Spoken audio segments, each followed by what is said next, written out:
Olá, seja muito bem-vindo, seja muito bem-vinda a mais uma edição do podcast Conta e Manda. Muito, mas muito obrigado mesmo a você que segue a gente aqui no YouTube, que compartilha as nossas entrevistas, os nossos cortes. E você tá ligado, né? Porque agora, toda segunda-feira e toda sexta-feira, às 18 horas, 6 da noite, o nosso encontro aqui ao vivo, naquele programa que a gente discute, que a gente debate, e sem mimimi, né? Porque, eu vou ficar chateadinho porque o Aiello falou isso, e aí o Éboli não sei o quê. Não tem isso não, né, Carlos Eduardo Éboli? Não, Francisco Aiello. É importante a gente reforçar que o Conta e Manda está virando uma nova página, né? Exatamente. E está virando uma plataforma de conteúdo, e vem com mais muita coisa informação, opinião, debate e, claro, sempre entrevistas com convidados especiais, como o nosso convidado de agora, René Simões, professor, técnico, sempre uma palavra importante para a gente ouvir sobre os mais diversos temas, e hoje tem um tema muito especial, que envolve a atitude de cada um nesse universo que cada vez mais convive com tragédias climáticas. Professor René Simões, seja bem-vindo aqui ao Conta e Manda. Muito obrigado. Estamos na pré-eleição, estamos no primeiro tempo, onde é que a gente está? Vocês sabem que eu sou fã do programa de vocês, escuto bem. Eu acho que a comunicação tem um transmissor e tem um receptor. E os dois têm que estar na sintonia, né? Sim. E a mensagem é boa? Você curte a mensagem? Imagine você transmitir de 95,6 ou 98 e eu estar em 94. Não dá, está fora de sintonia. Está fora de sintonia. Então, assim, é aquela... A mensagem, se eu digo que eu gosto do programa, é porque a mensagem... A gente estabelece bem esse processo. Tem o emissor, tem o receptor, tem a mensagem, tem o canal. E aí é o seguinte, tem feedback que você dá pra gente, só não pode ter ruído. E não tem, a gente tenta não colocar ruído, né? Você pode até ter discordância, só não pode ter ruído, porque numa democracia, né, é exatamente isso. Você poder ter a liberdade de se mostrar como você é. O grande problema é quando você não pode deixar que o outro te veja como você é e você não ver o outro como ele é. Aí a gente está jogando, né? É um jogo de imagem e não é legal. René, a gente vai dar o pontapé inicial nesse bate-papo falando sobre um projeto que é muito importante e que vai além, né, da cultura do futebol. Aliás, o objetivo é transformar a cultura do futebol, usar o futebol com o grande mecanismo que é para conscientizar as pessoas a respeito dos cuidados com o meio ambiente. Eu estou falando do projeto Terra FC, do qual René Simões é embaixador.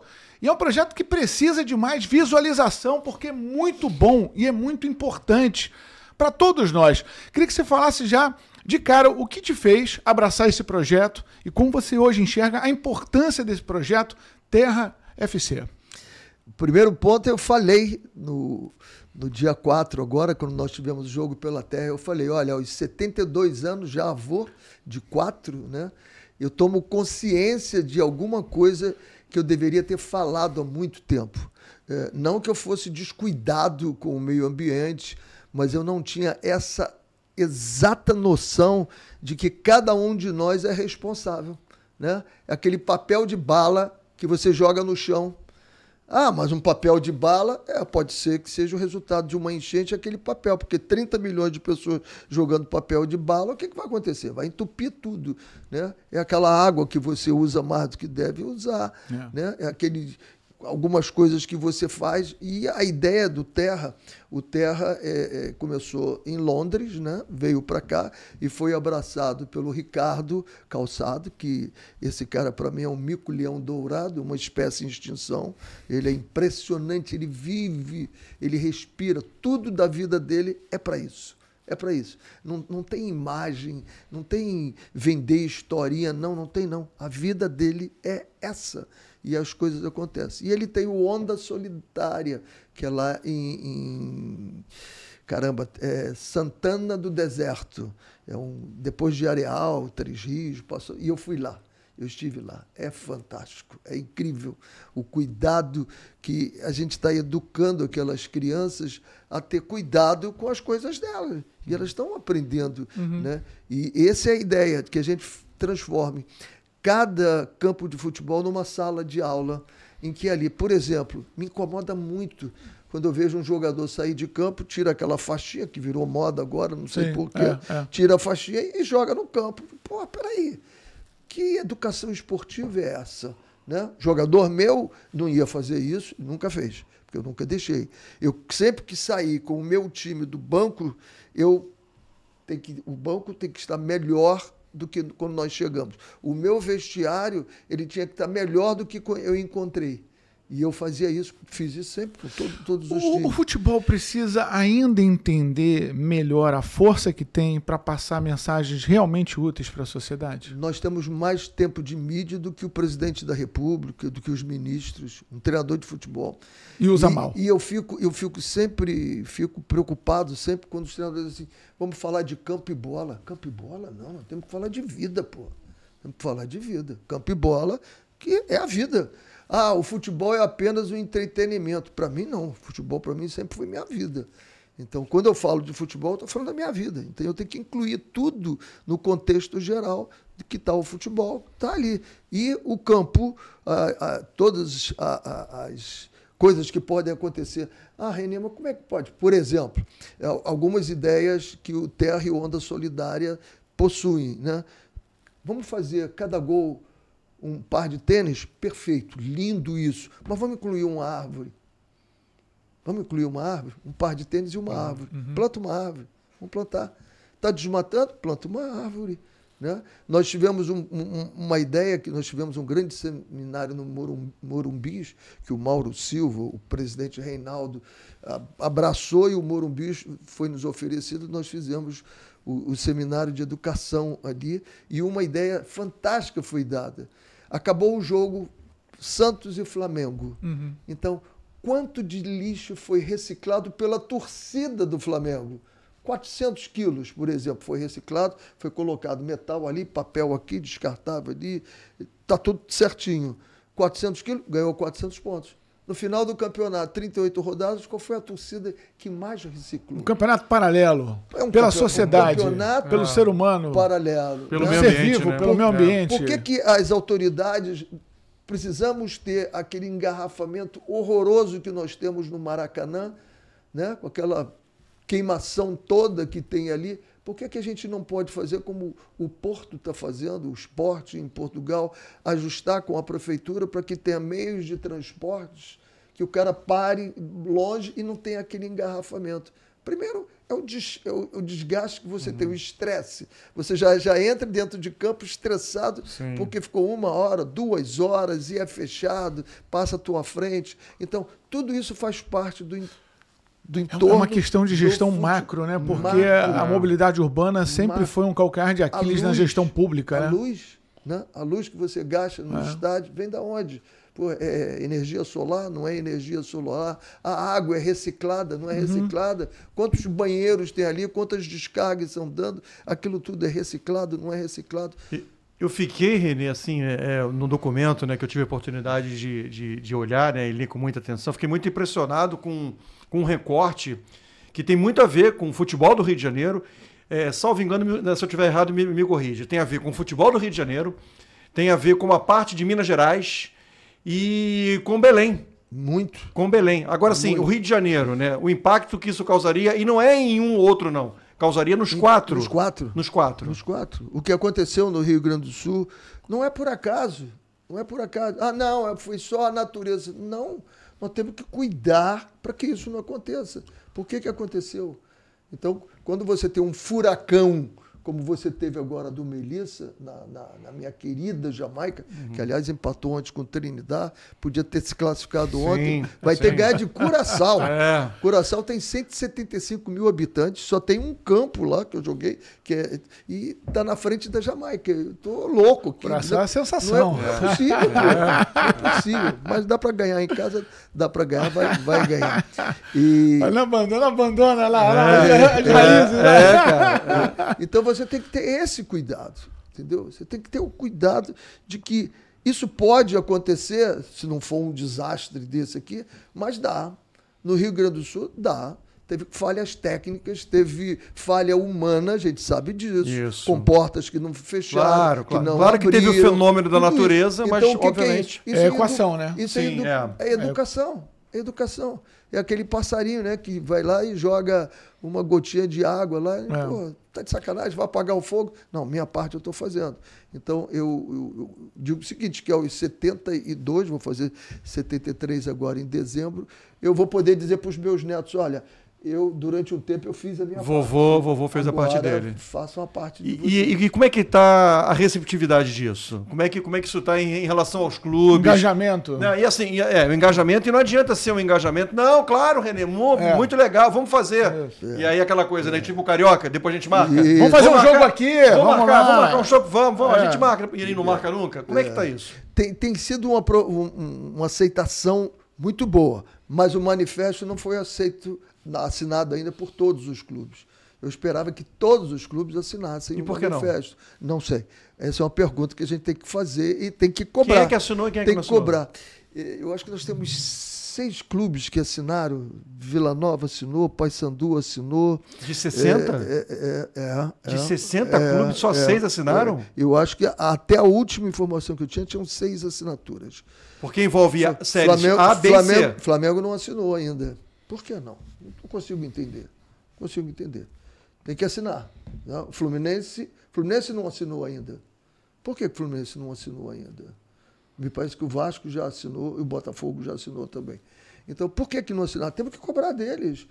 Porque claro que sim. Isso é um movimento em que a gente vai educar os jogadores.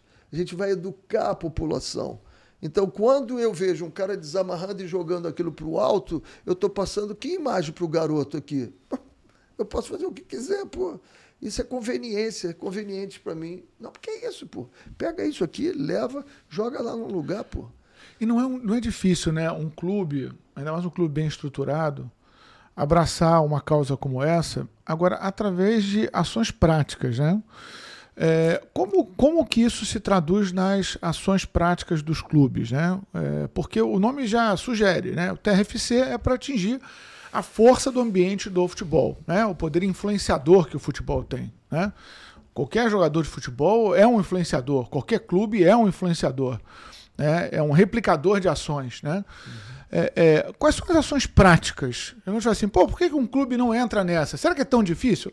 Não me parece que seja tão difícil assim traduzir isso em ações práticas, né? Não. Se você entrar lá no Ondas Solidárias, você vai ver Gols pela Terra. Uhum. Então, são uma série de exercícios que você pode colocar de competições. E a gente faz isso em ONGs. As ONGs se inscrevem lá e elas são premiadas cada gol da terra. Por exemplo, a ONG Caramba. O Caramba é uma ONG que já ganhou. Ela pega e leva os alunos todos, vamos limpar um determinado lugar que está todo cheio de lixo. Vai lá e vai limpar aquilo. Tá. O Caramba, os jogadores recolheram todo o material e ganha ponto. Ele vai ganhando ponto. E no final do ano, você tem o campeão ali que é premiado pelo Onda Solidária. Então, é isso que a gente precisa, que as pessoas tenham consciência, né? Porque existe uma coisa daquele cara que ele é inconsciente de que ele não sabe. Ele é inconsciente. Então ele acha que sabe, mas ele não sabe. Esse cara é difícil lidar com ele, porque ele não sabe que ele não sabe, mas ele acha que sabe. Aí você passa a dar consciência para ele e aí ele começa a fazer as coisas. Então, quando você começa a levantar, a primeira coisa que nós temos que fazer é levantar a consciência de todo mundo. Aí você vai entrar em treinamento para se tornar competente. Então, Ondas Solidárias, Gols pela Terra. Você tem exercícios que você pode fazer. Tá. E aí, palestras que você pode dar para os seus jogadores, né? Coisas pequenas. Eu não posso sair e deixar um banco de reserva todo sujo. Quem vai limpar o exemplo da seleção japonesa, né? O exemplo da seleção japonesa. Acaba ali, pô, e tem estádios no Japão em que a torcida batendo com os pés está gerando energia. Você já viu isso? Está gerando energia. E por que não fazer isso no estádio de futebol? Você tem 70 mil pessoas gerando energia. Quanto que o Flamengo não ia gerar de energia, hein? Imagina. No Maracanã, com média de 60 mil torcedores. Agora, René, por que o mundo do futebol ele participa pouco, ele se engaja pouco em relação a esse tipo de campanha. A qualquer tipo de campanha. Isso aí, eu ia citar. Soberba. Essa do meio é soberba? Soberba. Mas por que isso? É soberba. Porque é um show de nota oficial e faixa, né? Hoje, contra qualquer tipo de preconceito, você tem lá a faixa, jogadores perfilados. Mas a ação mesmo, né? Não, a foto, né? A imagem. O negócio é a imagem, né? Agora, o que tem por trás disso, né? Como atingir a consciência do jogador, né? Eu fazendo o adendo à pergunta do Chico.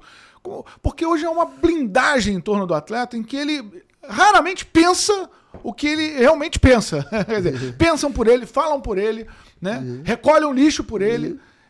Como atingir a consciência desse cara? Projetos, né? Eu passei sexta, sábado, domingo e segunda-feira sem sair de casa, trepado em cima de um projeto de formação em excelência da base, né? E é isso, é você fazer com que ele tenha consciência do que falar, né? Que é no media training, porque antigamente você fazia uma pergunta para o jogador, ele falava assim, com certeza, era isso. Aí agora é o seguinte, nós já sabíamos que o jogo era difícil. Nós já sabíamos que o adversário era difícil. Vamos para o vestiário ver o que o professor tem para falar. Isso é o que mais me irrita. Essa é a frase que mais me irrita. Como é que um profissional joga 45 minutos e não sabe o que aconteceu? É preciso que alguém diga para ele o que aconteceu. Eu já falei isso algumas vezes. Tamo junto. Eu já falei isso algumas vezes. É a frase que mais me irrita no futebol no intervalo. Vamos ouvir o que... Porque... Malandro, você jogou. O que você tem pra falar? Quando acontecia isso comigo, eu dizia para ele assim, você imagine um cirurgião abre o peito do cara para operar o coração dele. Depois de 45 minutos, vou ligar para o meu professor para saber o que eu vou fazer. Ele vai morrer, cara. Vai morrer. Não vai dar tempo. Então, você tem que saber. Então, você tem que fazer isso de um media training. Você tem que saber a socialização. O que é socialização, né? O que é inteligência emocional? O que é a finança? Eu faço mentoria e tem um grande jogador, e ele contando de outros, e eu descobri que tem um jogador, não interessa do clube que é, o cara paga R$90 mil de aluguel. Sabe o que é? R$90 mil? Não importa se ele ganha 2 milhões, 3 milhões. Isso é uma falta de consciência do que o dinheiro, o valor do dinheiro, né? Porque o preço é uma coisa e o valor é outra. O Memphis Depay pagava R$250 mil de aluguel. É um absurdo isso. Mas ganha 4 milhões. Não é porque ganha 4 milhões, claro. Porque você jogar o dinheiro fora. Não, ele nem pagava. Quem pagava estava no conta. Quem pagava era o Corinthians, né? O Corinthians que pagava. Aí o Corinthians falou, secou a fonte. Que é pior ainda, vai pro né? baratinho. Que é pior ainda. Errado. Não, vai pro baratinho para 180? Continua louco, né?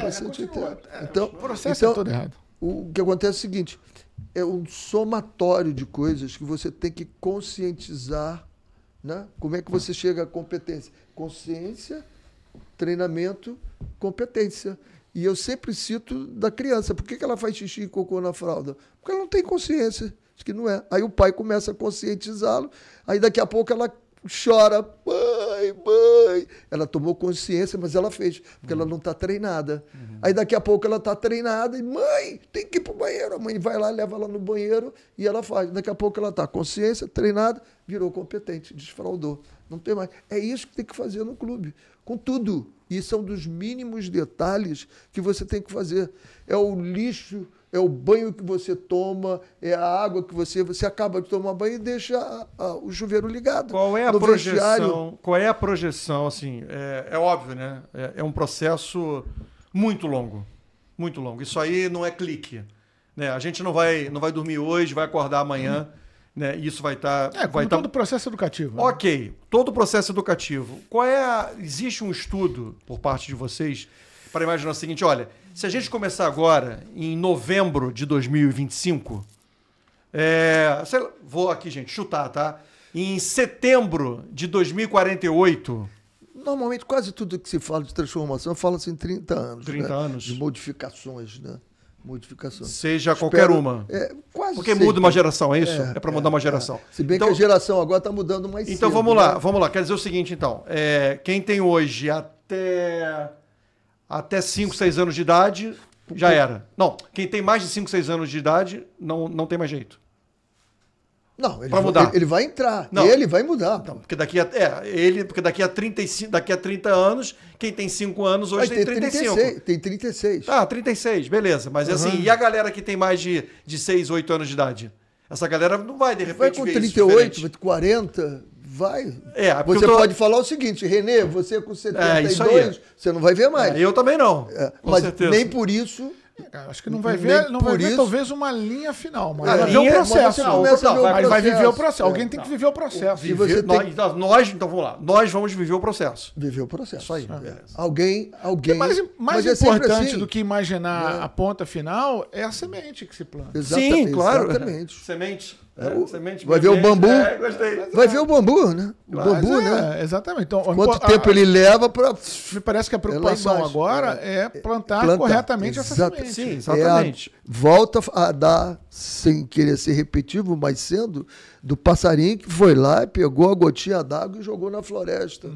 E os bichos dizendo, vai apagar o fogo? Eu disse, não sei se eu vou apagar, mas a minha parte eu estou fazendo. Então, Isso sempre te nossa incomodou? parte, não, Ou também foi algo que você despertou recentemente? Despertou recentemente. É. Eu sempre tive muito cuidado com essa limpeza de vestiário, com essas coisas todas de a imagem que você passa de educação, tudo isso. Sempre me incomodou muito. Agora, com o meio ambiente de que todos nós somos responsáveis, por isso que nós estamos semeando aqui, nós vamos colher depois. Se a gente continuar semeando, o que nós vamos colher? Muito feio o que nós vamos colher. Então, a gente tem que começar a semear diferente. Agora, René, a maneira que você tem hoje de atingir, né, um ambiente do futebol, que é um ambiente que lida com muitos valores, é no bolso, é na parte financeira. E uma parte do estudo tem esse indicativo. Os clubes vão perder valor de mercado. Dinheiro. Vão perder valor de mercado. É uma maneira que realmente atinge o dirigente? Ou você já ouviu de alguém... Tem nada a ver isso. Isso é brasileiro. Brasileiro, pouco projeto futuro, né? Pouco projeto futuro. O brasileiro pensa muito no aqui e agora, né? Como se só o que acontece aqui agora que fosse importante. Depois, passado. A gente não liga para o passado. A gente despreza o que eu digo assim, tudo. O ambiente tudo. consegue entender essa associação? Eu queria até que você Processo, explicasse. é o processo por que, ainda.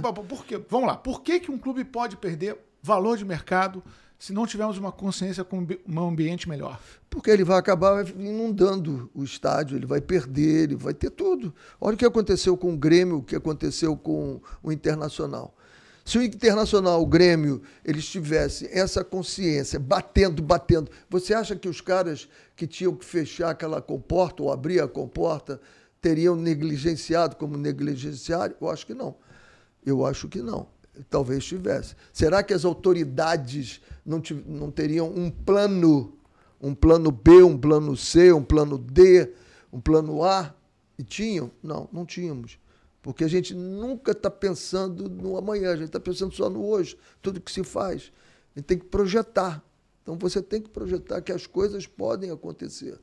Nós brasileiros achamos que nada pode acontecer. E o que a gente chama, por exemplo, como treinador, o que eu sempre fiz? Antecipei cenários.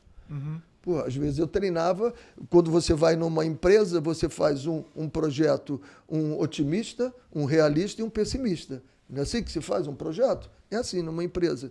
Então, eu fazia um treinamento otimista.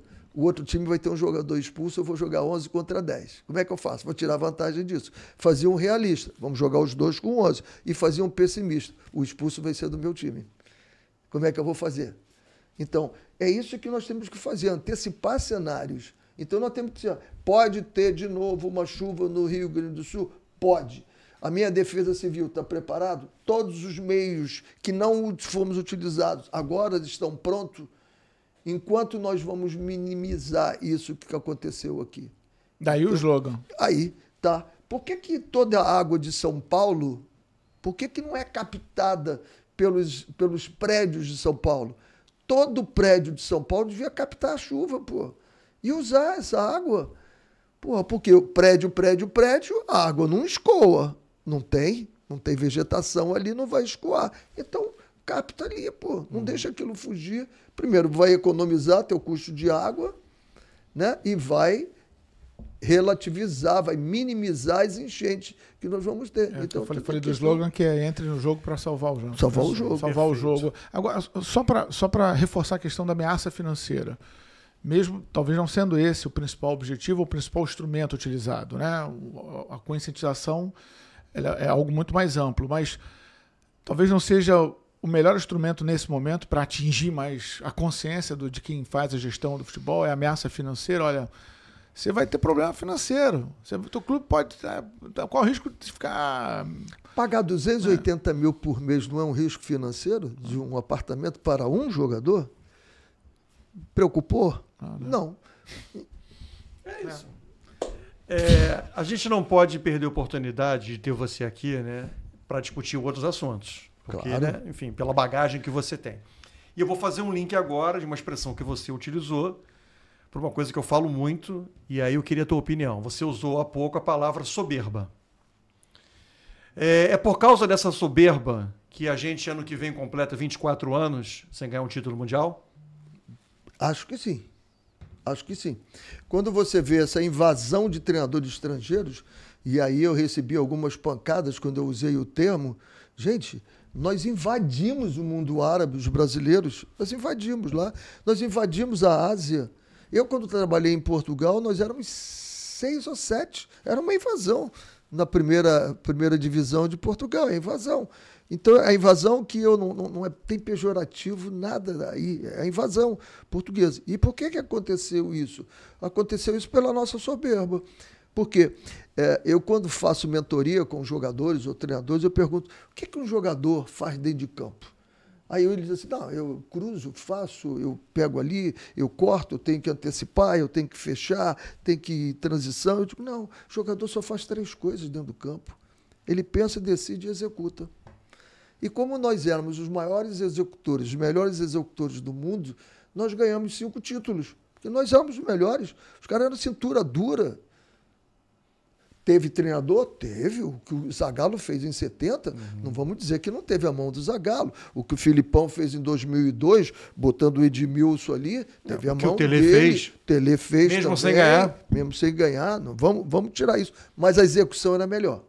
Eles começaram com as escolas dele, né? A Alemanha, quanto tempo tem a escola de treinadores? A Itália, Convertiano, Portugal, quanto tempo tem? Espanha, todos eles têm. Nós temos a nossa aí, que não tem 12 anos.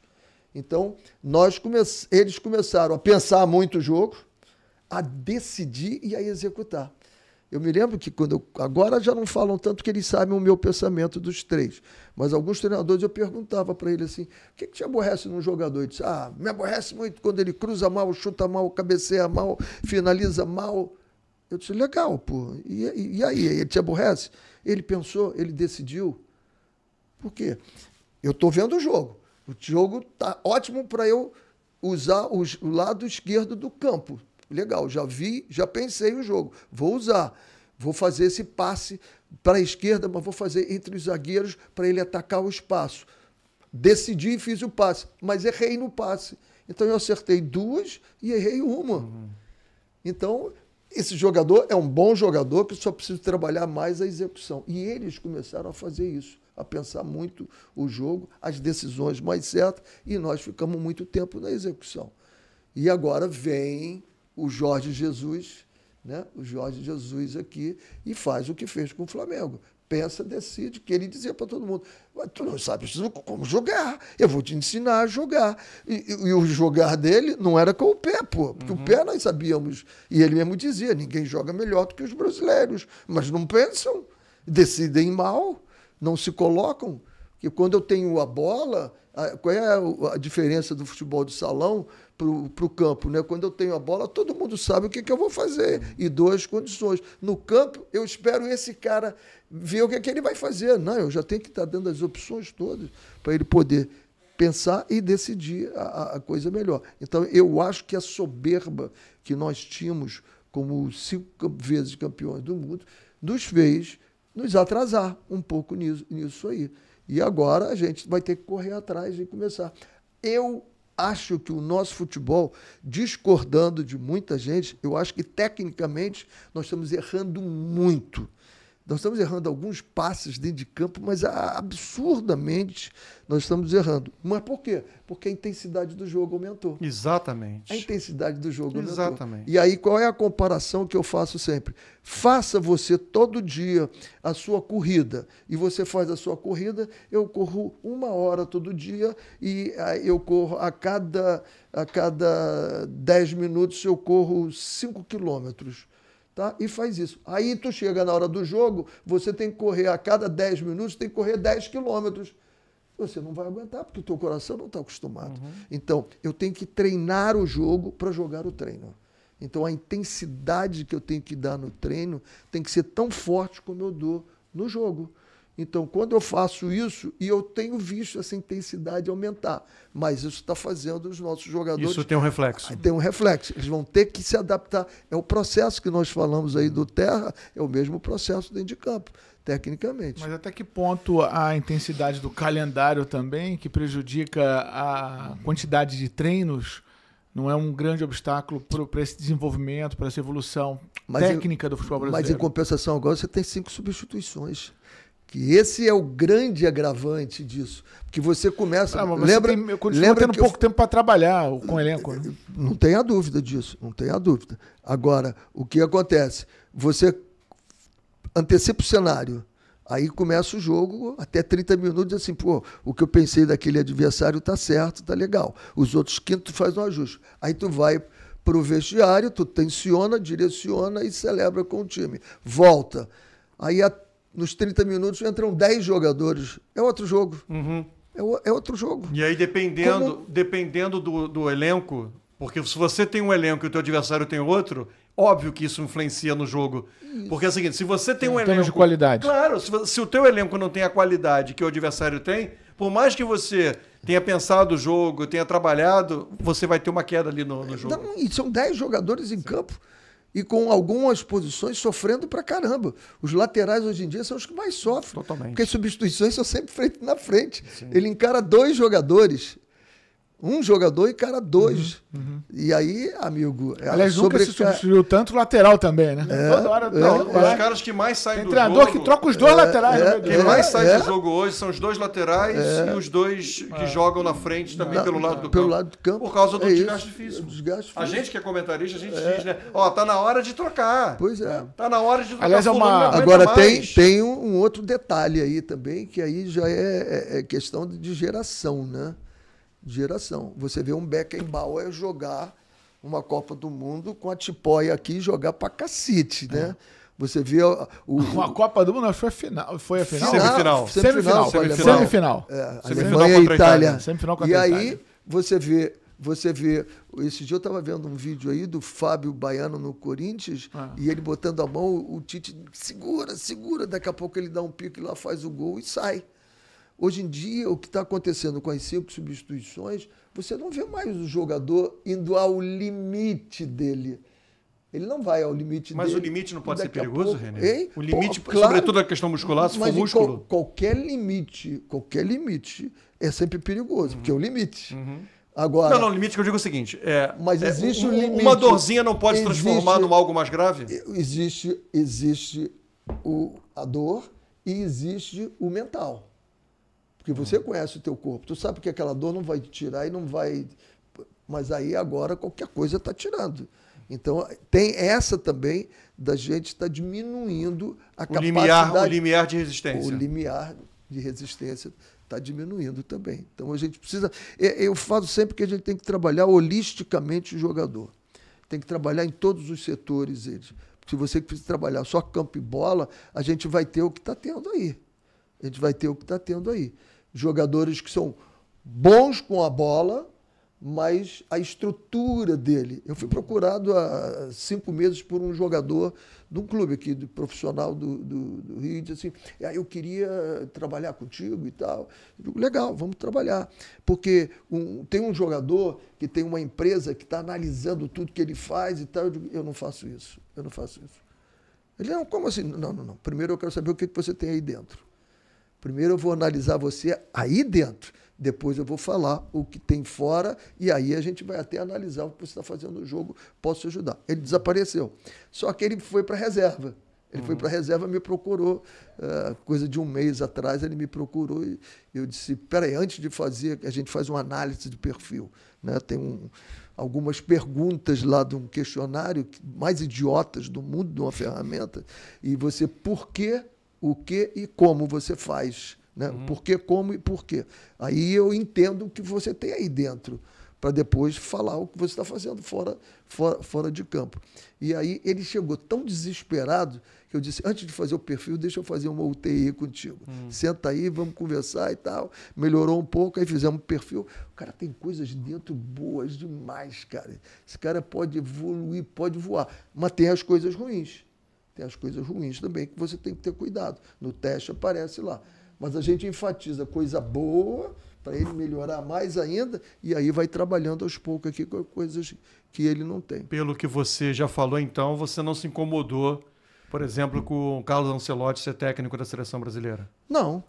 Eu só acho que ele vai ter que quebrar uma escrita, uma estatística que eu levanto desde o início, quando falaram em técnico estrangeiro. Nunca, em 22 campeonatos mundiais, um técnico que não era nativo foi campeão. Esse é o ponto. Então ele vai ter que quebrar isso. Não sou contra ele, um treinador extremamente... E aí aproveito até para entrar na polêmica do Oswaldo, que eu conheço, que é meu irmão. O Oswaldo disse, se tivesse que ser um estrangeiro, teria que ser você, porque você é o melhor técnico do mundo. O Oswaldo falou isso.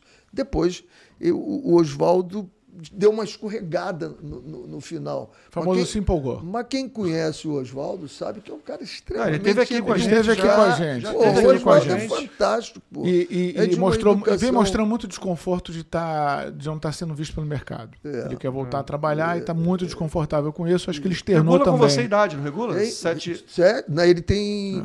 Nós fizemos faculdade juntos, 72. Ele está com 7,4 ou 7,5, que eu vou fazer 7,3 agora. Porque na ocasião o Leão já se disse, um ex-treinador, também deu declarações fortes nesse sentido, num ambiente de treinadores, com a presença lá, que era um convidado especial para ser homenageado. O evento, sabia? Mas você estava no projeto do Terra, né? Eu disse, desculpe, mas eu não posso. Logo o Oswaldo foi lá. O Oswaldo, inclusive, foi para lá depois. Eu falaria da questão da formação dos treinadores. Então, Renê, o Ancelotti também, no discurso dele, falou, olha, os técnicos brasileiros precisam ser mais fortes para o mercado. Precisam se mostrar de uma maneira mais forte para o mercado. É isso que eu te pergunto. O que é, na tua opinião... O técnico brasileiro, eu não gosto do rótulo técnico, parece que é uma coisa só, né? Cada técnico é um técnico.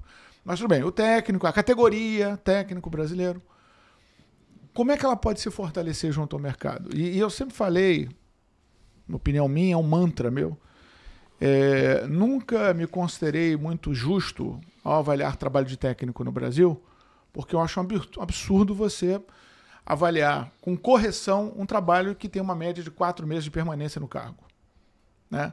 Então, para mim isso não tem lógica. Quando não tem lógica, vão avaliar resultado, vão avaliar conceitos que não se ligam, que não se conectam, coisas perdidas.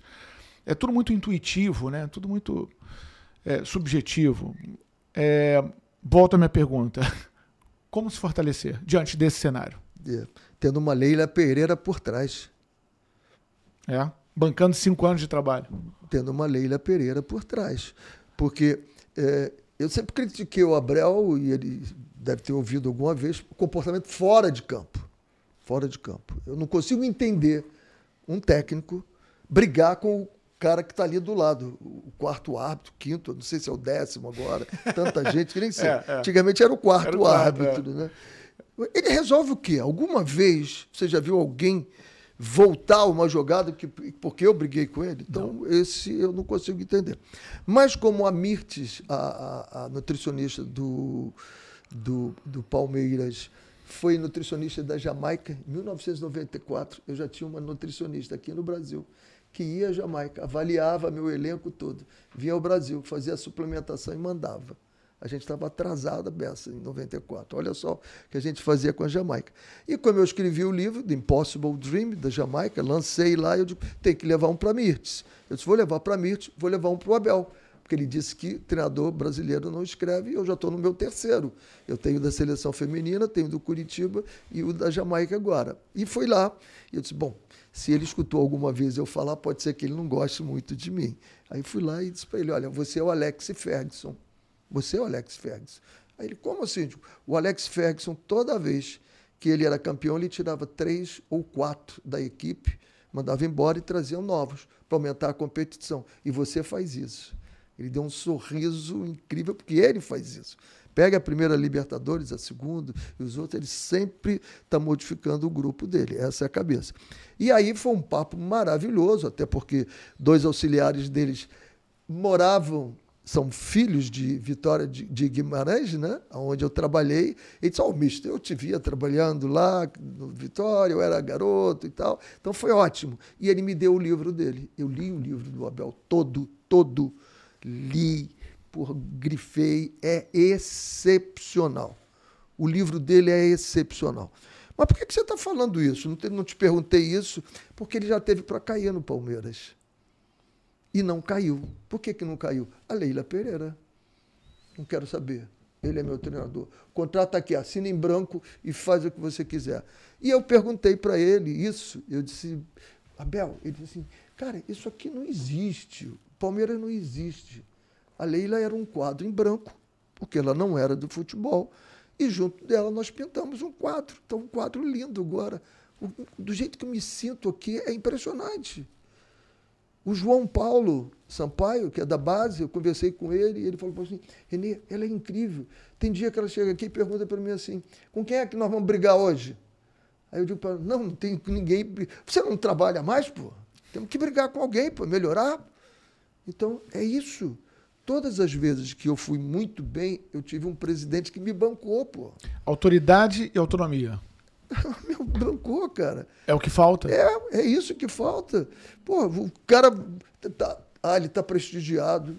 Pô, quantas vezes o Santos já trocou de treinador? Quantas vezes o Atlético Goianiense trocou de treinador esse ano? Quantas vezes? Esse ano, o Coritiba resolveu manter o Moza, mesmo nos momentos difíceis, e eu sou torcedor do Coxa, me apaixonei por eles e passei a ser. E eu até falava, calma, ia todo mundo pressionando, manda embora, eles seguraram, tá aí, vai ser campeão sábado. A Jamaica tem que classificar e o Curitiba tem que ser campeão.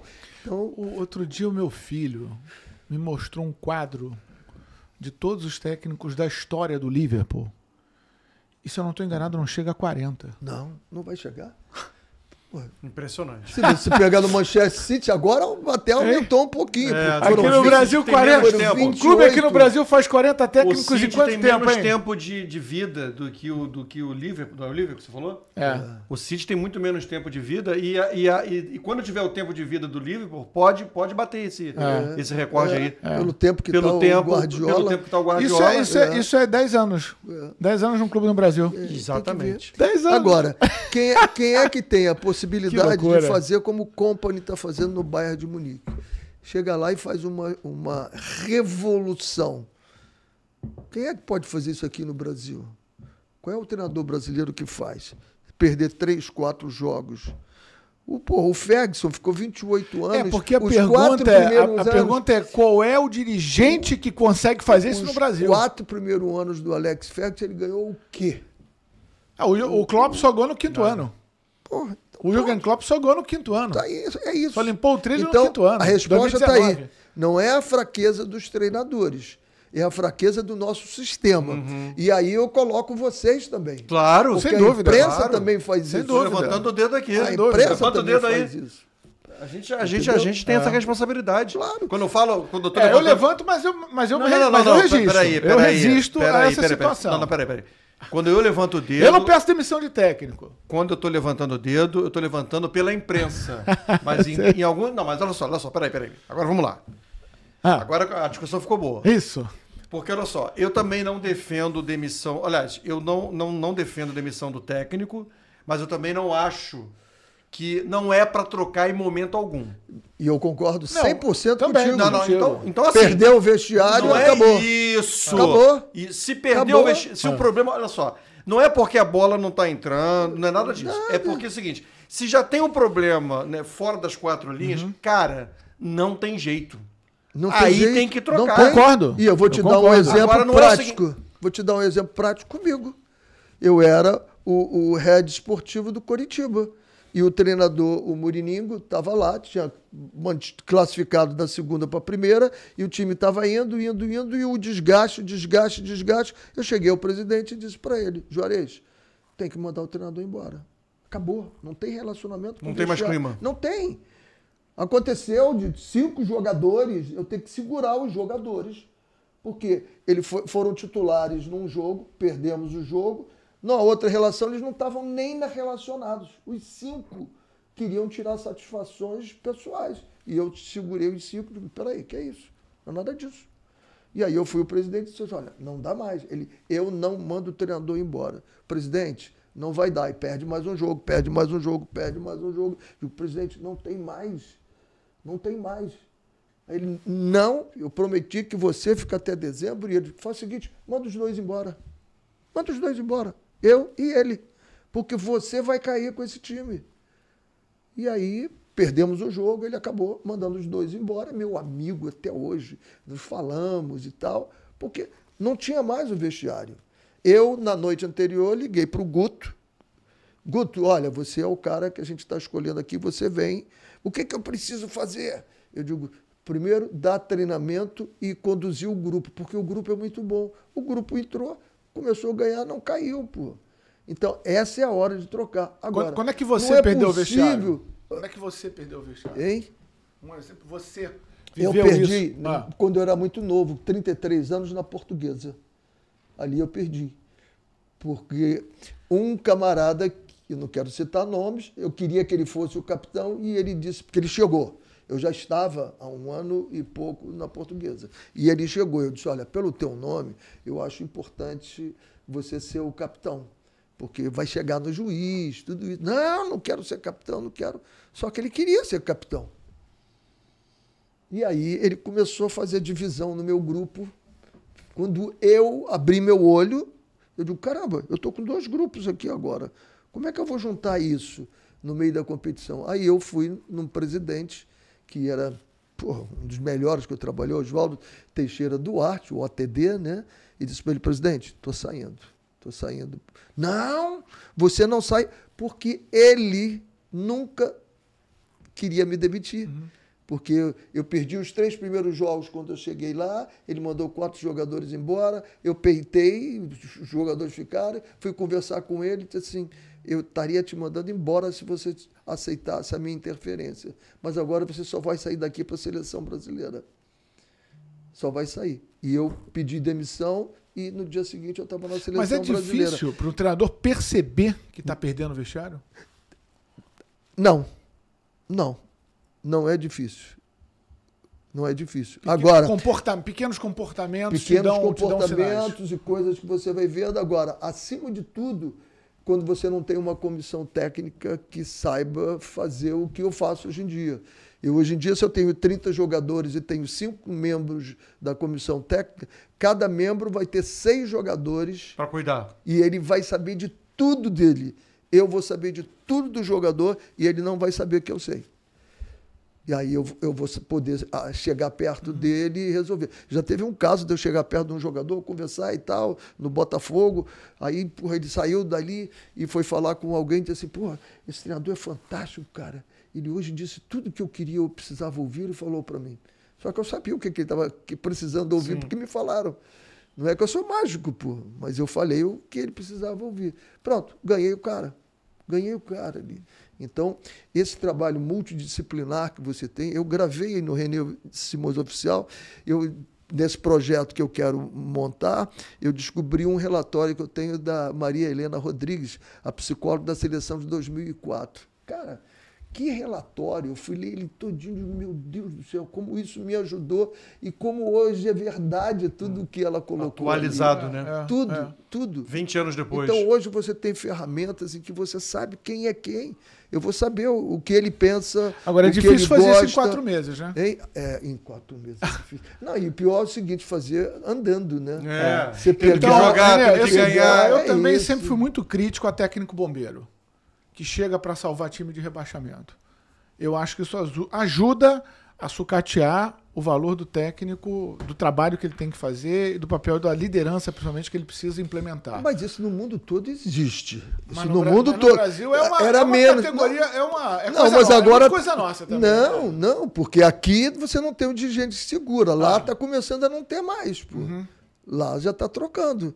A Premier League era difícil você ver. Agora mesmo um português foi mandado embora. 2 deles foram mandados embora lá na Premier League. Isso era muito difícil. Alguém vai assumir o lugar dele, pô. Não, sim. Alguém vai assumir o Mas lugar assim, dele. pegar para as últimas 5 rodadas. Fazer contrato de um mês. Eu peguei o Mas isso Fluminense. não tem eu a questão eu peguei do o ambiente. Fluminense faltando 10 rodadas. E aí? Fluminense na zona de rebaixamento. É? Em 2008. Nós ganhamos 6 jogos, empatamos 2 e perdemos 2. Fomos a Sul-Americana. E o que passa pela sua cabeça quando topa uma parada dessa? Porque era um timaço, o Fluminense era um timaço. A primeira coisa você tem que chegar impactando, né? A primeira coisa, né? Por exemplo, Curitiba, quando eu peguei, ele estava a 2 pontos da zona de rebaixamento para C. Ele estava na B, né? Qual é a ação emergencial, então? Emergencial é você impactar eles. Como é que eu impactei? Primeiro, eu cheguei e fiquei parado olhando para a cara dos jogadores. O presidente mandou perguntar o que aconteceu, o que houve, o que não houve. Isso eu conto no meu livro. E aí, não, tá tudo bem. Fiquei lá 5 minutos. Porra, eu botava para cá, mexia para lá, incômodo. Aí eu disse, que horror, né? Quando alguém tem que fazer alguma coisa e não faz, eu tenho que falar para vocês e não estou falando. Olha como é que vocês estão incomodados. Eu vi os 2 últimos jogos de você. Você não fez o que tinha que fazer. Você também não fez. E sabe qual foi o pior? Vocês 2 não brigaram em campo. Porque você não fazia o que tinha que fazer, não se incomodava com ele, não se incomodava com você. Acabou isso. Eu vou mandar vocês todos embora se vocês não passarem a fazer. Eu já avisei, aqui o presidente não manda, aqui o diretor não manda, ninguém vai tocar no time. Só eu. Chegou no carrinho logo, pô? No carrinho. E normalmente, como é que você chega lá? Ó, agora é aqui, ó, sangue, vamos trabalhar muito. Eu era o 3º treinador. Os outros 2 já deviam ter falado isso. E eu não, cheguei assustando eles. O Anderson Lima estava na lista de ser dispensado. Eu abracei o Anderson Lima, tinha sido meu jogador na Sub-17, que é uma história maravilhosa. O Nabi mandou que eu fosse ver um treino do Juventude na seleção, porque o treinador do Juventus, porque o treinador o presidente tinha reclamado que eu não tinha visto. Aí eu fui lá ver um 10zinho que eles queriam. E aí eu fui ver o 10zinho, eu digo, pô, 10zinho eu não tenho esse lateral direito, capacete aí, que era o Anderson Lima. E aí convoquei ele, abracei o Anderson Lima e disse assim, meu garoto, tu tá na lista de dispensa. Ele disse, isso aqui é um horror. Eu disse, não tá mais não, você é meu capitão. Você agora é o capitão do meu time. Ele, tá falando sério? Você é o capitão do meu time e vamos embora. Pô, e que capitão ele foi? Que ajudou. Então, esse é o impacto. Você tem que chegar impactando, né? Na seleção feminina, eu cheguei levando uma rosa, um beijo e um abraço. Ninguém chegava perto das meninas. Quando eu fiz isso, eu disse, opa, esse cara é maluco, tem alguma coisa aí. No Fluminense, eu contei uma história para eles, que olha, nós vamos para Itu, vamos ficar uma semana lá. Pois era em outubro, acho que era outubro já. Porra, os caras já tinham feito pré-Libertadores, pré, ficamos uma semana. Quando eu voltei, viajar, cara. Assim, essa história de uma pré-temporada. Que não é pré-temporada, né? É uma nomenclatura errada, porque a palavra pré, o prefixo pré eu falo que é uma intra. Que é dentro. Porque falam inter. Você sabe que eu sou chato com isso. Ô, chato pra caramba. Eu sou chato com essas nomenclaturas que todo mundo fala de forma equivocada. Professor. Não, não é isso. Mas tá certo. Mas razão. É intra, porque é dentro da temporada. Calma. Entre. E aí, eu, quando voltei, nós ganhamos de 3-1 lá. 3 gols do Washington Coração Valente. E aí, quando eu voltei, eu disse, cara, nós vamos jogar contra o Vitória. Eu preciso de mais uma semana com esses caras. Aí disse, rapaziada, é o seguinte, a gente lá no Carandiru, porque o vestiário do Fluminense ali na Laranjeira parecia o Carandiru. Que ano isso? Os beliches, 2008. Tinha os beliches dentro do vestiário ali, era um negócio surreal. E aí eu disse para ele, rapaziada, é o seguinte, na vida existe o ônus e o bônus. Olha o bônus. Eu nasci no morro, olha o carro que eu tenho. Vocês, o carro que você tem, olha as coisas que vocês têm, pô, tudo isso, as mulheres, tudo, pô, tudo. Um grande personagem da televisão veio falar com vocês aqui, ele tremia falando com vocês, e esse cara é grandão na televisão, olha isso. Agora tem o ônus, né? A gente perde carnaval, e nós vamos passar uma semana lá em Saquarema. Depois de passar uma semana em Itu, nós vamos para Saquarema no voleibol. Aí ele, porra, professor, isso aqui tá. Aí fomos. Aí fomos jogar com Vitória. Esse jogo foi até 2-2 e tem uma história interessante do Thiago Silva, que tinha voltado da seleção, treinou 1 ou 2 vezes comigo. Uma falta do meio de campo e ele começou a se afastar. E eu digo, esse maluco vai chutar. Botem lá para Fluminense 2008, Vitória, você vai ver. E aparece minha voz, eu falando, Thiago, porque eu dizendo para ele, pô, faz uma jogada, trabalha essa bola. Sim. Thiago, que golaço, Thiago. Porra, ele deu um pombo sem asa, foi um negócio fantástico. Aí, por que eu estou contando essa história do impacto? Que tempos depois, o meu fisiologista entra na minha sala e conta para mim a história. Pô, Renê, tu não sabe, eu tinha subido 2 jogadores do Júnior. E um deles estava contando para o outro, pô, saí com uma lourinha ontem, coisa linda, olhos verdes, linda, universitária, cara, foi demais. A primeira, porra, arrebentei. Aí a gente estava deitado lá e tal, aí eu fiquei pensando, digo, pô, a mina é universitária, e aí, o que eu faço? Mandei para ela. Mina, a vida é difícil. Ela, por quê? Porque tem o ônus e tem o bônus. Né? Aí o outro perguntou para ele, e aí, o que você falou? Eu falei, mas não, nem sei o que é isso. Mas é isso, é você chegar impactando, entendeu?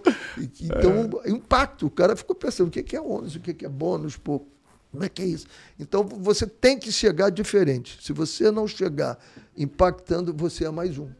Você simplesmente... Você acha que alguém ainda não chegou impactando no Neymar? Vamos analisar o Neymar de 3 formas. 3 formas. Uhum. Ele é um sucesso financeiramente, concorda? Sim. Não. Em termos de fama, ele é muito bem sucedido. Sim. Talvez seja... Só bônus até agora, hein? Hein? Só bônus até agora. Só bônus. Agora, ele pode tocar na Copa do Mundo? Ele pode colocar a mão dele lá? Nem ele, nem ninguém. Não, só os campeões. Sim. Então ele não pode. Só os campeões. Então, está faltando. Por quê? Pela qualidade técnica dele. Né? Ele e o Ronaldinho são os 2 bailarinos do futebol brasileiro. O futebol brasileiro teve 2 bailarinos, Ronaldinho Gaúcho e Neymar. O Ronaldinho tem todos os títulos, até um título dentro da cadeia ele tem também. Então ele tem mais títulos que todo mundo. Ninguém tem igual a ele. Então o Neymar não tem esse. Então está na hora dele pensar o seguinte, por que eu, com a qualidade que eu tenho, eu não tenho esse aqui? Então alguma coisa no meio do caminho ficou defasado. Então, tomara que ele coloque na cabeça que ele se aborreça. Eu acho que ele tinha que se aborrecer. Se incomodar. Se aborrecer de uma forma que dizia assim... Não que ele vem fazendo em campo, o aborrecimento, a gritaria, o xingamento. Não é essa... Reclamar quando é substituído. Perdeu o controle como ele vem perdendo, né? Perdeu... O Ancelotti tem, hoje, deveria deixar o nome do Neymar no cantinho da lista dele? Esperar pelo Neymar? Cabe hoje esperar pelo Neymar? Cabe. Pela qualidade, cabe. Nós não temos um jogador da qualidade dele. Da qualidade dele. Ele tem 6 meses para... 6 meses não, né? Ele tem que mostrar alguma coisa diferente nos próximos 3 meses. Convocação de março talvez seja definitiva. Eu acho que tem que demonstrar o seguinte, eu quero. Entendeu? E por que não demonstra mais isso? Não sei. Isso aí é difícil você entrar na cabeça dos outros assim, sem conviver o dia a dia com ele. Né? Do alerta que você fez lá atrás para o menino Ney, hoje não é mais menino, já é um homem, adulto, mas do menino Ney, quando você fez aquele alerta no episódio lá com o Dorival Júnior, até os dias de hoje, olhando para a carreira do Neymar, ele poderia ter executado como jogador algo diferente dentro de campo? Não ter ido para o Paris Saint-Germain. Eu acho que esse foi o grande erro dele. Porque ele estava voando no Barcelona. Olha aquele jogo contra o Paris Saint-Germain. O que ele fez? Ele botou o Messi no bolso naquele jogo. Mas nem para ser protagonista? Ele ali fica no Barcelona, provavelmente ele ganharia a bola de ouro. Ele ia conseguir ganhar a bola de ouro. Ele estava começando a chegar muito perto de passar o Messi ali nas atuações, nas decisões que ele estava tomando com o Barcelona. Ele não era um protagonista no Barcelona? Não. Vocês não entendem. Eu acho que o Messi ali era. Isso aí. Isso. O Messi eu entendo o raciocínio, mas acho que ele estaria na sombra do Messi. Ele indo, na minha opinião, tá? Naquele jogo, não. Naquele jogo ele foi o protagonista. Ele indo para o Paris Saint-Germain, ele seria o grande protagonista. Isso. Eu acho que na cabeça dele passou isso. Aqui... Então é vaidade. Não é vaidade, é uma questão de estratégia. Que não deu certo, gente. Porque é muito fácil falar agora. Porque ele ficou maior do que o clube. Exato. Quando você é maior que o clube... Exatamente. Mas olha só... o projeto do Paris Saint-Germain colocava os jogadores acima do clube. Mudou, ganhou tudo. São os árabes. Sim. São os árabes. É um projeto de Estado. Estado. Mas o projeto... Mas olha só. Eu quero opinar em relação a usar a cabeça do Neymar. Eu talvez teria feito o que ele fez. Porque assim, se eu tô no Barcelona e eu tô na sombra do Messi, eu sou sombra do Messi. É porque eu discuto essa questão da sombra. O Neymar tinha uma importância para aquele time absurda. Mas ao lado do Messi, amigo, eu enxergava, mas eu enxergava o Neymar como um co-protagonista. Sabe? Olha o que você falou. Difícil. Não como um coadjuvante. Um co-protagonista. Não era o protagonista. Mas é muito tênue. Sim, quando o Messi machucou, ele assumiu. Muito.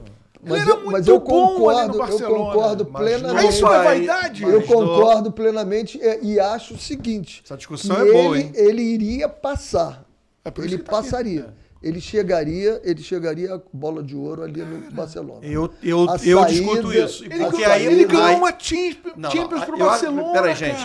Fazendo gol na decisão. A discussão aqui eu acho que não é essa. Naquela virada contra o Paris Saint-Germain, ele jogou muito mais que o Messi. A discussão que eu acho tem que ser a seguinte. Até na hora de bater o pênalti. Não dá pra gente imaginar o que ele seria se ele ficasse no Barcelona. Porque aí é suposição. Eu sei que não. Eu tô falando de que o resultado do Paris Saint-Germain foi muito negativo. Sim. Esportivamente. Sim. Né? Sim. Por isso que eu digo, porque o projeto, na minha opinião, era um projeto equivocado. Não havia um projeto esportivo, havia um projeto para dar visibilidade a um investimento de Estado. Eu acho que... onde o Paris Saint-Germain, como marca internacional, naquele momento era menor do que a marca do Messi, que é a marca do Neymar, que é a marca do Mbappé. E não deu certo esportivamente, porque não houve liga, não houve um trabalho bem feito para que esses jogadores todos funcionassem como equipe. Foi só desmanchar isso e colocar novamente a marca do Paris Saint-Germain em evidência que a gente está vendo o trabalho que está sendo feito agora com um time extremamente coletivo, ganhando tudo. A autoridade foi dada ao Luiz Henrique. É isso.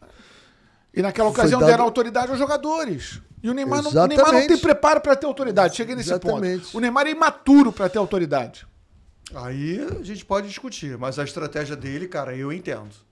Porque eu acho que ele queria rivalizar, ele queria ter oportunidade de rivalizar com o Messi e com o Cristiano Ronaldo. E estando no Barcelona, ele não ia rivalizar. Tudo bem. E aí a gente pode achar que isso foi uma estratégia, agora a gente tem o direito de achar que foi certo ou se foi errado. Sem dúvida. Eu acho que se ele fica no Barcelona, porque o Barcelona nunca permitiu ninguém ser maior do que ele. Como o Real Madrid não permite que ninguém seja maior do que ele. E isso ajuda no trabalho coletivo do clube. Isso ajuda o trabalho coletivo. Na minha visão de treinador, vendo a qualidade dele e o que ele estava performando no Barcelona, eu quase tenho certeza, só não tenho certeza porque é o si, né? De que ele seria bola de ouro se ele continua no Barcelona. O Neymar é o último jogador genial, espetacular, no futebol brasileiro? Hoje é. O último a gente pode falar Não, atualmente. Atualmente. Como é que você classifica o Vinícius Júnior? Ele- Que recentemente mostrou desconforto com as alterações sucessivas promovidas pelo Xabi Alonso. Isso vai muito ao encontro daquilo que a gente está discutindo, né? O clube acima do jogador, a autoridade do treinador, né? O quanto o jogador tem o direito, né? de se colocar acima disso em determinados momentos. E ele foi ele foi assintoso, né? A maneira como ele foi desrespeitoso com o Xabi Alonso, né? Para todo mundo ver. E já deram uma acalmada nesse ambiente. O Vinícius Júnior está indo pelo mesmo caminho? Pode estar indo pelo mesmo caminho de comportamento do Neymar ou não? Quando você perde para comparar, não tem termo de comparação entre o Vini e o Neymar. Não dá para comparar. Como não dá para comparar? Porque um é gênio, o outro não é. Tá. O Vini não é um gênio, pô. Ele faz... O que é o Vinícius Júnior, então? O que para mim é o gênio? O bom jogador, ele faz a coisa certa na hora certa e está no lugar certo. O gênio, ele está no lugar certo na hora certa e faz suas coisas. Você não espera, ele te surpreende. O Vini não te surpreende. Os dribles que ele faz na vertical, você vê ele fazendo, ele vai fazer. Pronto. Ele não te surpreende. A mim não me surpreende. Agora, o Neymar surpreende. Porra, o Cristiano Ronaldo não me surpreende. Eu não vejo ele como um gênio. Eu acho ele um fenômeno. Mas um gênio da bola, não. Eu não vejo ele como um gênio da bola. E aí o Zico... O Messi é gênio. O Messi é gênio. O Messi surpreende. O Messi é gênio. Maradona surpreende. Maradona surpreende. O Pelé não é ser humano, então a gente não fala, né? Então, essa é a diferença que eu vejo, né? Então, o próprio Zico, quando perguntam para ele, que ele se compara, ele fala assim, peraí, em termos de habilidade, não vou me comparar com esse, não.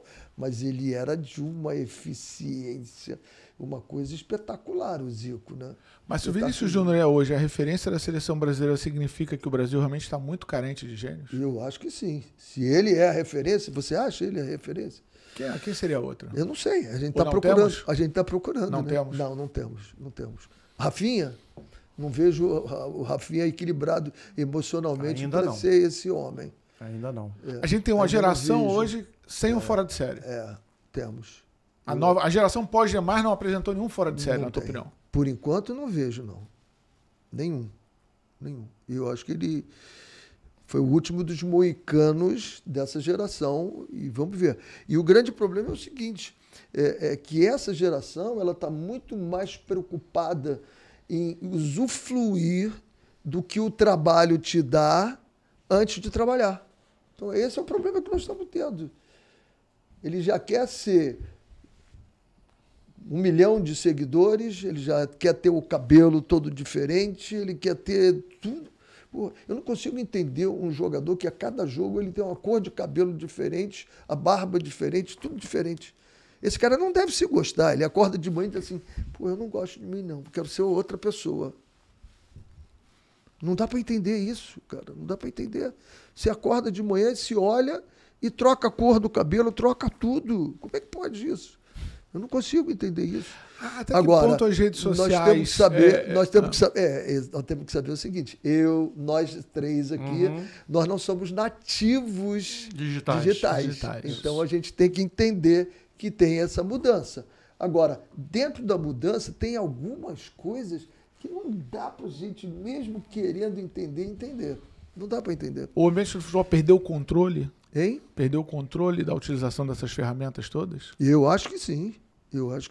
Por isso, perdeu não, nunca por isso teve, no meu meu projeto tem um item que diz lá vantagens e desvantagens das redes sociais, né? O que ela pode trazer para você, o que ela contra, né? Existe uma técnica. A vantagem é trazer um bate-papo como esse, né? Porque a gente está aqui presencial, mas obviamente a galera que está assistindo. Porque quando você tem uma ferramenta que eu uso, você tem dúvida, você vai trocar de trabalho.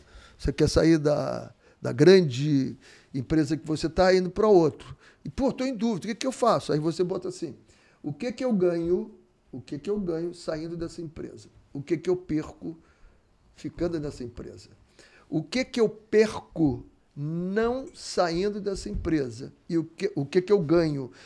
não saindo dessa empresa. E o que eu perco não saindo dessa empresa? Aí você pode. É a mesma coisa a rede social. É só você colocar ali. O que eu tenho ganho até agora com a rede social? O que tem me ajudado? O que tem prejudicado? O que poderia? Quando você faz perdas e ganhos, cara, você tem uma ideia do que está acontecendo contigo. O problema é você sistematizar e organizar o teu pensamento. Que com tantos ruídos que a gente tem agora, a gente não organiza. Eu dou sempre o meu jogador monitorado, eu dou um caderno de presente para ele. Digo, a partir de agora você vai anotar tudo. Porque a gente pensa 1000 coisas, mas os ruídos tiram a gente. Interferem a gente. Então, anota ali. Anota. Vai anotando. Pensou alguma coisa? Você vai para um jogo, anota. Você treinou, anota o treino. Olha o Felipe Luiz. Felipe tem todos os treinos anotados, do Simeone, do Jorge Jesus, tudo. Felipe Luiz está no caminho para ser um técnico na Europa ou fazer carreira no Brasil e de repente parar na seleção brasileira de maneira até acelerada, precoce? Tá para onde ele quiser, cara. Tá pronto? Felipe Luiz está pronto, na tua opinião? Pronto, eu acho. Como técnico? Eu acho que sim. O que um técnico tem que ter? Ele tem que ter, primeira coisa que ele tem que ter é saber o seguinte, o que é teimosia e o que é convicção. E isso ele tem. Como é que você sabe disso? Mas todo técnico é teimoso, não é, René? O dirigente tem o seu jogador favorito. Né? O torcedor tem seu jogador favorito. A imprensa tem seu jogador favorito. O treinador é teimoso.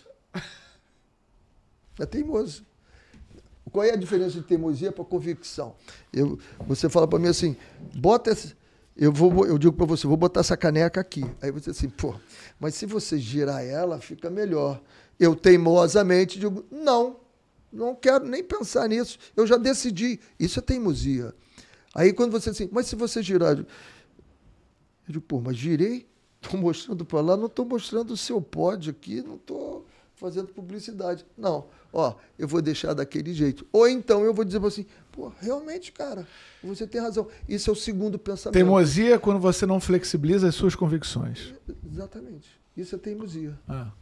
Isso é teimosia, convicção. E ele é um cara que ele escuta. O Felipe escuta a beça, ele analisa, reflete. Ele não é um cara que diz assim, eu sou o dono da verdade e acabou. Não é isso. Eu percebi nele já. No contato com os jogadores, é fácil do treinador perceber o jogador que vai ser treinador no futuro? Dá para você já teve alguns exemplos assim que você pescou e falou, esse cara já, se quiser, a minha extensão dentro de campo. Claudio Miro, pô. Na Jamaica eu tinha o Peter Cargill, o Theodore Whitmore, que acabou sendo treinador da seleção. Você percebe o cara. Você fala, e às vezes na conversa ele vem e diz assim, teve um jogo, Botafogo e Madureira. E aí, primeiro tempo, 1-0 para o Madureira, em 2015. A gente podia estar 3, 4 para o Madureira, um horror. Aí eu tenho o meu protocolo, eu converso com o analista de desempenho, peço 5 coisas só. Porque se você deixar, o analista vai te dar 300 coisas. Entrou na área, cruzamento, não teve, pronto. Aí eu converso com a minha comissão técnica, vou no meu quadro, monto lá e falo para os jogadores, me digam alguma coisa. E eu me lembro nesse jogo fantástico. Teve 3 jogadores, o Marcelo Matos, teve o Jefferson, teve um outro que falou também. Foram 3 jogadores que falaram. Aí eu olhei para ele assim, é isso mesmo? Ele disse, olha no quadro, é isso? Aí tu, vamos lá, gente, vamos jogar, vamos ganhar esse jogo. Brum, metemos 4 assim, numa velocidade.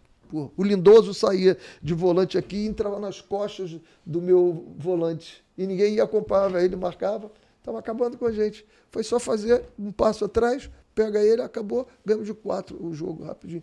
E esses caras me falaram isso. Eu tinha um treinador que ele acabou, e nisso ele foi na Ponte Preta, em 1991. Eu estava nos Estados Unidos, peguei a Ponte Preta uma semana depois do início da temporada, que eu mandei os meus auxiliares. E aí o time começou muito bem, eu tive uma semana e aí eu escalpelei. E eu me lembro do Ivair chegar perto de mim e dizer assim, professor, água demais mata a planta, professor. Eu digo, não, eu não treinei, eu tenho que treinar, é muito novo, 91, cara. E continuei treinando, matei a planta, pô. Matei a planta. Comecei a perder. Perdemos. Perdi o emprego. Perdi o emprego. Muito então bom, você muito percebe esses jogadores que têm essa capacidade de ver o jogo, entendeu? Agora, o que é legal é o seguinte, como eu tive a conversa esses dias, professor, quando eu estava lá dentro, eu via o jogo e eu sabia que tinha que trocar aquele, tinha que puxar esse e tal. Agora, quando eu estou fora, eu vejo isso, mas é um negócio diferente. Digo, quando tu era jogador, tu não tinha que pensar na consequência do resultado, você não tinha que pensar no jogador que vai sair, você não tem que pensar no sociograma, que é o grupo dele, como é que esse grupo vai reagir à saída dele, tem tudo isso. O que a imprensa vai dizer, o que a torcida vai gritar na arquibancada. Tudo. Tem não é fácil. Diferença. Você ficava esperando para ouvir o que o professor tinha para falar. A gente já está em cima do laço aqui, né? Sim. Mas eu queria te fazer uma pergunta de uma passagem muito rica da tua carreira, que foi o contato com o futebol feminino. Estivemos juntos, inclusive, em Atenas, eu lembro até hoje, não sei se você recorda, após a conquista da medalha de prata, e foi uma conquista, uma final incrível com os Estados Unidos. Nos encontramos do lado de fora do estádio, você estava saindo super emocionado, e você falou muito, olha, essas meninas precisam de apoio, né? E as meninas emocionadas, e olha, isso aqui tem que virar uma realidade, e passou um recado muito positivo de que, olha, olhem para essas meninas, né? Olhem para o futebol feminino, isso em 2004. De lá para cá, quando você olha para trás e olha também o momento do futebol feminino, onde é que você se enxerga nesse processo e como é que você vê o futebol feminino hoje? Eu me sinto muito feliz, porque eu acho que eu dei o pontapé.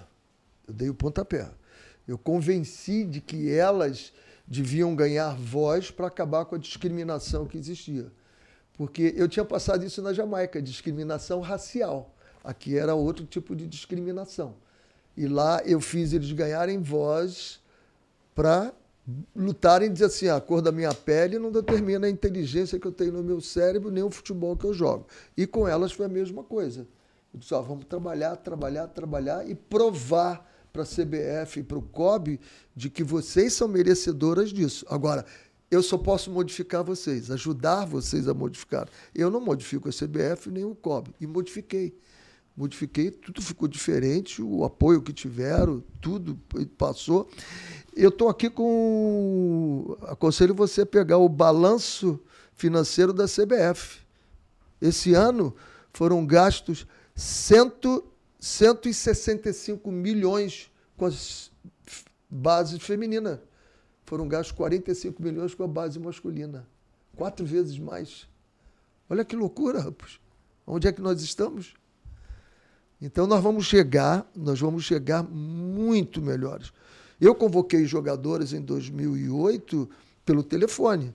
Eu me lembro da Aline Pellegrini, que agora é diretora na CBF, do telefone, o cara batendo no meu quarto e disse assim, professor, tem um cara enchendo o saco.